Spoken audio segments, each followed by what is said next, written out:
आजू जनकपुर मंगल बुआ सवया ओलाए आए। आजू जनकपुर मंगल बुआ सब ओलाए आए। लखना शरीफरा गुना त जनकपुर ओलाए आहे। लखना शरीफरा गोनाथ जनकपुर ओलाए।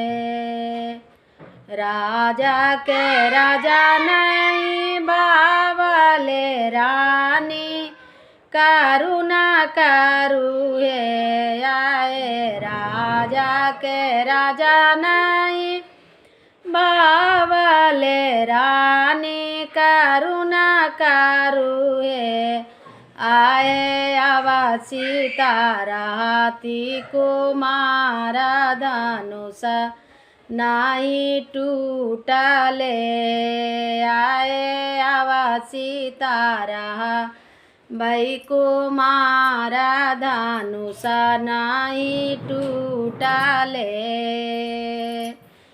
अरे ऊँची रे झरोखा चढ़ी जाना की चौकी सरेरा ले आए। ऊँची रे झरोखा चढ़ी जाना की चौकी सरेरा ले आए। कियो नहीं अले जागा वीरा धनुष के तोड़ावाए आए। कियो नहीं अले जागा वीरा धनुष के तोड़ावा है।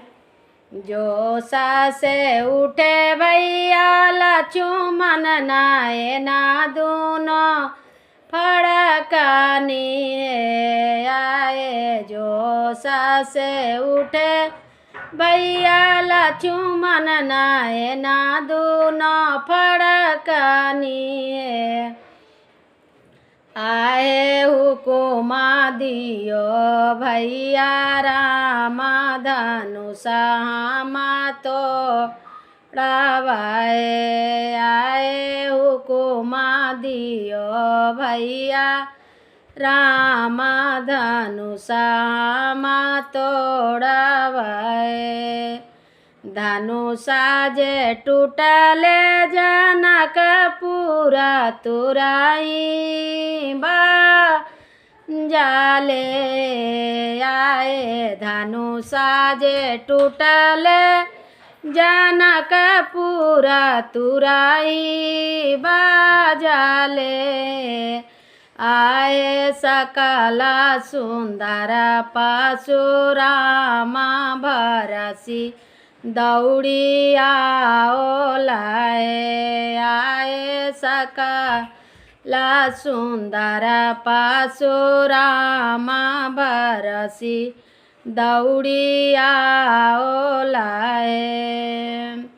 रामा के जखन परीखले क्षमा भिखा मांगले आए। रामा के जखन परीखले क्षमा भिखा मांगले आए। रानी तो जगत के नारी सिया पतर खले आए। रानी तो जगत के नारी सिया पतर खले। प्रणाम नमस्कार देशवासियों और जितना भी गायक हैं सबके नमस्कार करते हैं। आप ही लोग के गाना गा करके हम ट्राई कर रहे हैं, यूट्यूब पर भेज रहे हैं। बुरा नहीं मानिएगा। आप लोग के गीत सीखते हैं तो खुशी में आप लोग के गीत गाकर सुनाते हैं दर्शकों को। और आप लोग को भी धन्यवाद देते हैं कि आप लोग गीत बहुत अच्छे अच्छे गाते हैं। मैथिली ठाकुर, पवन सिंह, या और भी कोई सारा गायक है, सभी को गाना हम गाते हैं, जो सीख लेते हैं गाते हैं, यूट्यूब पर डाल रहे हैं, बुरा नहीं मानिएगा। नमस्कार, प्रणाम करते हैं।